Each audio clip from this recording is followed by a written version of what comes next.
पुण्यात शरद पवारांची राष्ट्रवादी महाविकास आघाडीतच लढणार। पुणे मनपामध्ये दोन्ही राष्ट्रवादी एकत्र येणार नाही, शरद पवारांचा प्रशांत जगतापांना शब्द।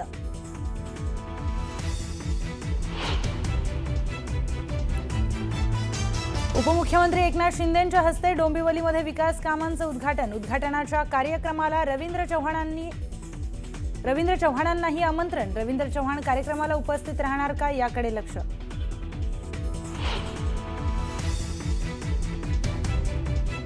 किरकोळ वाद झाले म्हणून महायुती तुटणार नाही, महायुती कायमच राहणार। महायुती तुटेल हा प्रश्न विचारण्यासारखा नाही, विरोधकांच्या आरोपांवर गुलाबराव पाटलांचं थेट उत्तर।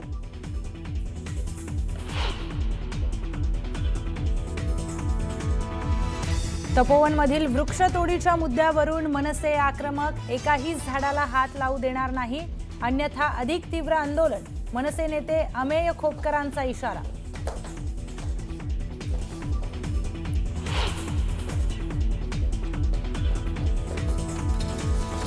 डॉक्टर बाबासाहेब आंबेडकरांचा आज महापरिनिर्वाण दिन। राज्यपाल, मुख्यमंत्री, उपमुख्यमंत्र्यांनी चैत्यभूमीवर महामानवाला केलं अभिवादन। महामानवाला वंदन करण्यासाठी चैत्यभूमीवर जनसागर लोटला।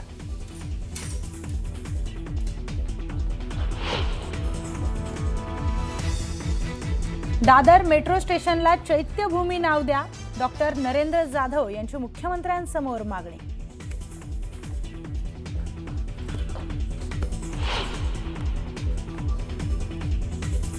सलग 5व्या दिवशीही इंडिगो विमान सेवा रद्द होण्याचं सत्र सुरूच। शुक्रवारी 1000हून अधिक उड्डाणं रद्द, तर 10 ते 15 डिसेंबरपर्यंत सेवा पूर्वपदावर येणार, सीईओंनी केलं स्पष्ट।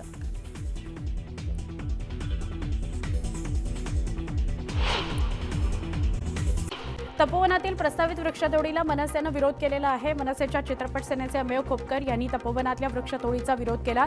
तपोवनामध्ये मनसेच्या वतीनं आंदोलन करण्यात आलं। नाशिकच्या तपोवनमध्ये पोलीस बंदोबस्त वाढवण्यात आलाय। कायदा सुव्यवस्थेचा प्रश्न निर्माण होऊ नये याकरता पोलिसांची अतिरिक्त पथकं तपोवनामध्ये दाखल झाली आहेत। शिवसेनेच्या आंदोलनामुळे बंदोबस्तात वाढ करण्यात आली आहे। नाशिकच्या तपोवनामध्ये साधुग्राम तयार करण्यात येणार आहे, त्यामुळे परिसरात साफसफाई करण्यास सुरुवात करण्यात आलेली आहे। नागरिकांनी केलेल्या तक्रारीनंतर राडारोडा उचलण्यास सुरुवात झाली। तक्रारीनंतर महापालिकेला जाग आली। तपोवनात साधुग्राम आणि प्रदर्शनी केंद्र उभारण्याकरता प्रस्तावित वृक्षतोड पुनर्रोपण विरोधात मनसेनं मुंबई उच्च न्यायालयामध्ये धाव घेतलेली आहे। जनहित याचिका दाखल करण्यात आली आहे। महापालिकेला तपोवनातील झाडं तोडण्यास मनाई करण्यात आली आहे, अशी मागणी केली जाते। तपोवन बचावला नारा संसदेमध्ये घुमला। खासदार राजाभाऊ वाजे यांनी सवाल उपस्थित करत झाडं तोडून नाशिकचा श्वास संपवला जातोय, श्रद्धा, पर्यावरण, संस्कृती यावर कुऱ्हाड चालवली जाते, अशा शब्दात वृक्षतोडीचा विरोध केला। सोमवारपासून नागपुरामध्ये हिवाळी अधिवेशन सुरू होणार आहे। पहिल्याच दिवशी हजारो कोटींच्या पुरवणी मागण्या सादर होणार आहेत। अधिवेशनामध्ये एकूण 11 विधेयकं, 6 अध्यादेश आणि 5 नवीन विधेयकं पटलावर ठेवण्यात येणार आहेत। फक्त 7 दिवसांचं अधिवेशन असल्यानं पहिल्यांदा शनिवार रविवारही कामकाज होणार आहे। दरम्यान मंत्र्यांकरता 16 नवी दालनं, रस्ते आणि इमारतींची कामं अंतिम टप्प्यात आली आहेत। केंद्रीय अर्थमंत्री निर्मला सीतारामन यांनी नुकतंच लोकसभेमध्ये आरोग्य सुरक्षेपासून राष्ट्रीय सुरक्षा उपकर विधेयक 2025 सादर करून एक महत्त्वपूर्ण आर्थिक सुधारणा केली आहे। हा नवीन उपकर केवळ पानमसाला, गुटखा आणि अधिसूचित केलेल्या इतर हानिकारक उत्पादनांवर लावला जाणार आहे। त्यामुळे पीठ, डाळ किंवा इतर कोणत्याही जीवनावश्यक वस्तूंच्या किमती वाढणार नाहीत, अशी ग्वाही अर्थमंत्र्यांनी दिली आहे। उद्धव ठाकरे आणि खरगे यांच्या भेटीवर चंद्रकांत पाटील यांनी भाष्य केलं। राजकारणामध्ये काहीही होऊ शकतं, या जुन्या वाक्याचा आता इतका व्यापक अर्थ झालाय। राजकारणामध्ये पूर्वी काहीही होऊ शकत होतं, परंतु आता काहीही होऊ शकतं। खरगेंना उद्धव ठाकरे भेटतील काय? मग उद्या खरगे म्हणाले मनसेसोबत जाऊया, हे कशावर काय करतील ह्याचा काही नेम नाही, असं पाटील म्हणाले। पंतप्रधान नरेंद्र मोदी आणि रशियाचे राष्ट्राध्यक्ष पुतीन यांच्यात द्विपक्षीय चर्चा झाली। आरोग्य आणि शिक्षणासंदर्भात भारत आणि रशियात करार झाला। राज्यातील महापालिकांच्या निवडणुकांची घोषणा कोणत्याही क्षणी होण्याची शक्यता आहे, त्यामुळे अकोल्यात शिंदेंच्या शिवसेनेनं पदाधिकाऱ्यांची बैठक घेतली। या बैठकीत आगामी निवडणुकांबाबत चर्चा झाली। कराड नगरपालिकेतील नगराध्यक्षपदाचे उमेदवार राजेंद्र सिंह यादव यांनी निकालाआधीच लोकनियुक्त नगराध्यक्ष अशी नेमप्लेट तयार करून घेतल्यानं चर्चा रंगू लागलेली आहे. राजेंद्र सिंह यादव यांनी नगराध्यक्षपदावर दावा सांगितला आहे. शिवसेनेच्या वतीनं अकोला जिल्हा संपर्क प्रमुख पदाची जबाबदारी अभिजित अडसूळ यांच्याकडे सोपवण्यात आली आहे. नवनियुक्त संपर्क प्रमुखांच्या स्वागताकरता शहरात ठिकठिकाणी बॅनर्स लावण्यात आले. मात्र या बॅनरवरून पक्षाचे ज्येष्ठ नेते गोपीकिशन बजोरिया यांचा फोटो गायब असल्यानं चर्चा सुरू झालेल्या आहे. मावळचे आमदार सुनील शेळके यांनी PMRDAचे आयुक्त योगेश म्हसे यांच्यासोबत मावळ तालुक्यातील विविध विकास प्रकल्पांचा आढावा घेतला. मंजूर आणि निविदा प्रक्रिया पूर्ण झालेल्या सगळ्या कामांना तात्काळ सुरुवात करावी अशा सूचना त्यांनी दिल्या आहेत.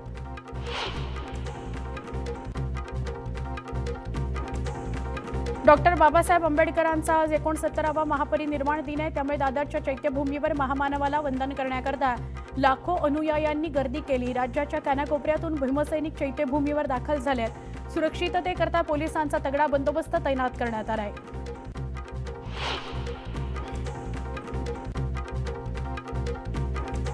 अमरावतीच्या इरविन चौकातील डॉक्टर आंबेडकरांच्या पुतळ्याला आकर्षक विद्युत रोषणाई करण्यात आली. शेकडो अनुयायांनी एकत्र येत डॉक्टर बाबासाहेब आंबेडकरांना अभिवादन केलं.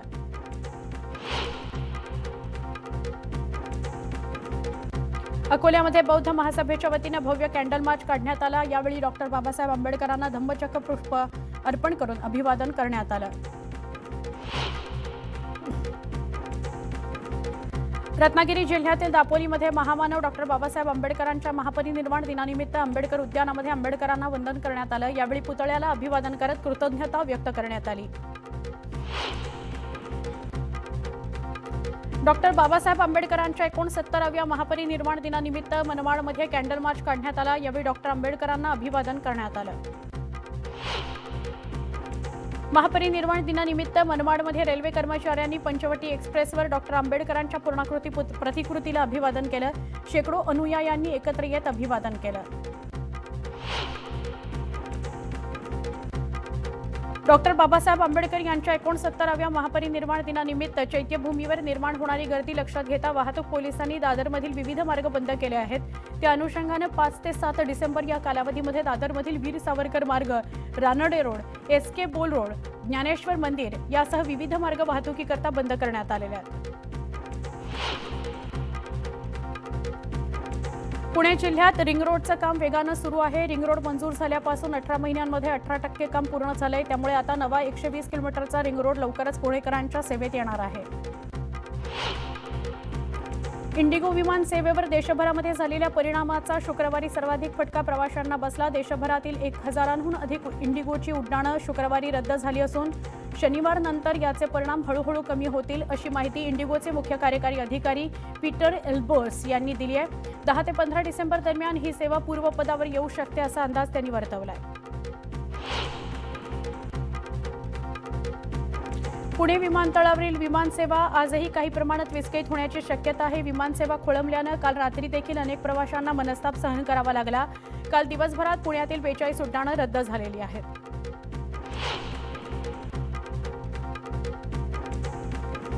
मेळघाटातील बालमृत्यू प्रकरणी मुंबई उच्च न्यायालयानं सरकारला फटकारल्यानंतर राज्याचे 3 प्रधान सचिव यांनी मेळघाटचा दौरा केला. रुग्णालय, आरोग्य केंद्र, अंगणवाडी केंद्रांना भेट दिली. प्रत्यक्ष सरकारच्या योजना आदिवासींपर्यंत पोहोचवल्या की नाहीत याची पाहणी सचिवांनी केली.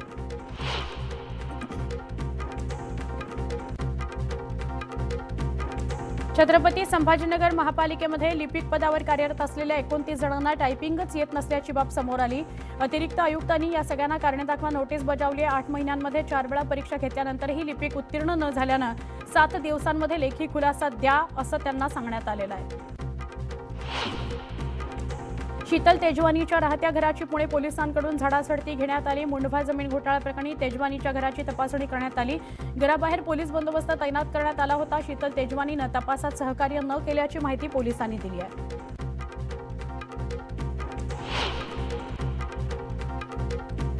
शीतल तेजवानीच्या घरी पुणे पोलिसांनी 1 तास तपासणी केली. जमीन व्यवहार प्रकरणातील अनेक कागदपत्र पोलिसांच्या हाती लागली आहेत. काही इलेक्ट्रॉनिक गॅझेट्सही जप्त केल्याची माहिती आहे.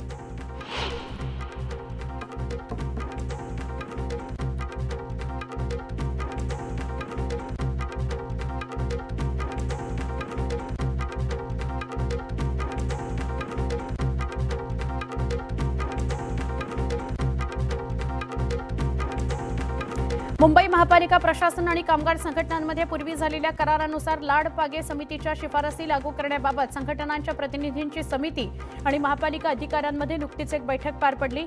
सफाई कामगारांना लाडपागे समितीच्या शिफारसी लागू होण्याचा मार्ग मोकळा झाल्यानं त्यांच्यात उत्साहाचं वातावरण आहे.